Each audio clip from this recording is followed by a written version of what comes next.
Growing up, I always put a lot of pressure on myself, and just pretty much everything I did. I had a lot of issues with lying because I didn't accept failure. Whenever I would fail, I would feel horrible, and I would kind of justify that in my head, and I would do anything it took to get out of that situation. I was always happy and felt great, but then the second I failed, my view of myself absolutely crashed. And so most of my memories of myself and what I thought about was failure.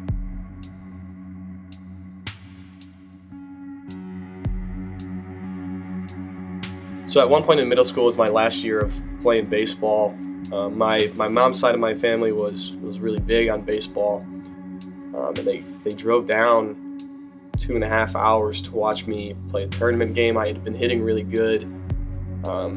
I worked up to a really good spot in the batting lineup, and they came down and they watched me play 2 games, and both those games I struck out all 3 times I hit. It's okay, I just messed up, but like inside I was sitting there and they were all patting me on the back, and I just felt worthless. Things really shifted when I started getting into pornography, and I never had a strong relationship with God, so I really didn't realize it was wrong. My mom caught me she caught me in 5th grade, but then when she caught me again is when I really experienced that first glimpse of what it was like to really hurt someone. She looked at me and she said, "How dare you bring this into my house?" All I thought to myself was that I was worthless, and I was garbage, and I wasn't good enough for God. I wasn't good enough for others. I was so depressed and ashamed of myself. I wouldn't eat for days. I would just lay in my room.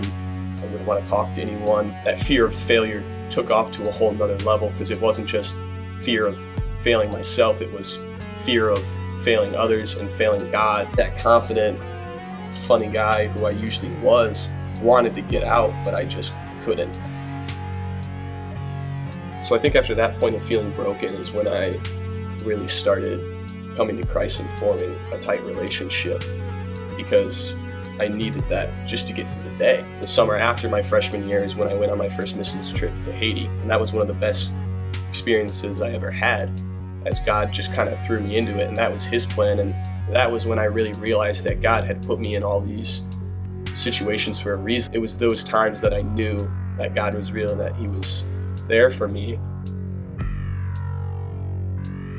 From sophomore to the early parts of my senior year, I felt like God was putting me in a lot of situations to make a difference, and I was constantly letting Him down. My senior year of football, my coach approached me and asked me to pray over the team before we ate and pray over the team before games. And I went into this just really excited. When I would pray, and I would go back and sit down, and my teammates would make fun of how I had talked or what I had said. They would count how many times I would stutter when I would pray, and I was there to be a leader, and I was there to make a difference, and yet I just wasn't good enough. I wasn't good enough for God at all. I wasn't good enough for His plans. I would turn away from Him because I was so ashamed of myself. I was so inadequate. I didn't feel good enough to get myself out of it. I didn't feel good enough to try. I just wanted to mope. God just made me realize that I was becoming someone that I didn't want to be. And I started to really see what Christ could do with me, with a real relationship and with real grit, and really learning how to deal with my issues.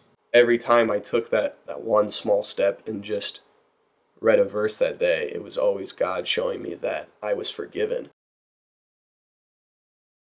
God had always been right there through everything I had been going through, just waiting for me to come back to Him. It got easier and easier to make that choice. He was always the answer to all of it.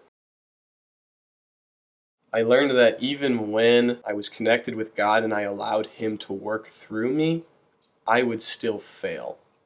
And just that I didn't have to focus on succeeding in everything I did, because God was going to work through me even in my failures.